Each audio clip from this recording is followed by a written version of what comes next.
चंद्र छठ। भाद्रपद की कृष्ण पक्ष की षष्ठी को हल षष्ठी एवं चंद्र षष्ठ मनाई जाती है। इसका व्रत कुंवारी कन्याएं रखती हैं। इस व्रत में खाना पीना वर्जित है।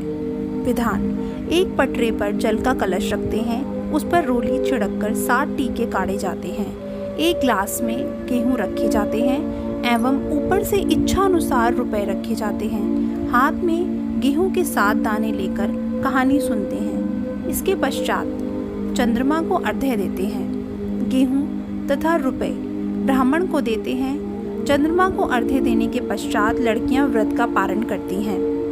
कथा: किसी नगर में एक सेठ और सेठानी रहते थे। सेठानी मासिक धर्म के समय भी बर्तनों को स्पर्श किया करती थी। कुछ समय पश्चात सेठ सेठानी की मृत्यु हो गई। मृत्यु के पश्चात सेठ को बैल और सेठानी को कुतिया की योनि मिली। दोनों अपने पुत्र के घर में रहते थे। बैल खेत जोतता और कुतिया घर की रखवाली करती थी। पिता का श्राद्ध था। पत्नी ने खीर बनाई। वह किसी काम से बाहर गई तो एक चील खीर के बर्तन में सांप डाल गई। बहू को इस बात का पता नहीं चला, पर कुतिया ने यह सब देख लिया। उसे पता था कि खीर में चील सांप गिरा गई है। कुतिया ने सोचा कि इस खीर को अगर ब्राह्मण खाएंगे तो वह मर जाएंगे। अतः कुतिया ने खीर के भिगोने को मुंह लगा दिया। गुस्से में भरकर बहू ने कुतिया को जलती लकड़ी से मारा, जिससे उसकी रीढ़ की हड्डी टूट गई। बहू ने वह खीर फेंक दी और दूसरी खीर बनाई। सब ब्राह्मण भोजन कर चले गए, परंतु बहू ने कुतिया को झूठन तक न दी। रात होने पर कुतिया और बैल बातें करने लगे। कुतिया बोली, आज तो तुम्हारा श्राद्ध था, तुम्हें तो खूब खाने को मिला होगा।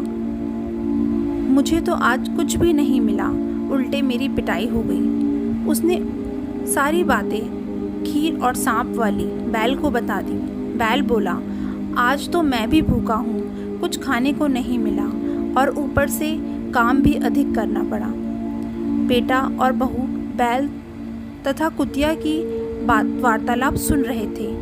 बेटे ने पंडितों को बुलाकर पूछा, उसके माता पिता कौन सी योनि में गए हैं। पंडितों ने बताया, माँ कुतिया और बाप बैल की योनि में गए हैं और तुम्हारे ही घर में हैं। लड़का सारा रहस्य जान गया।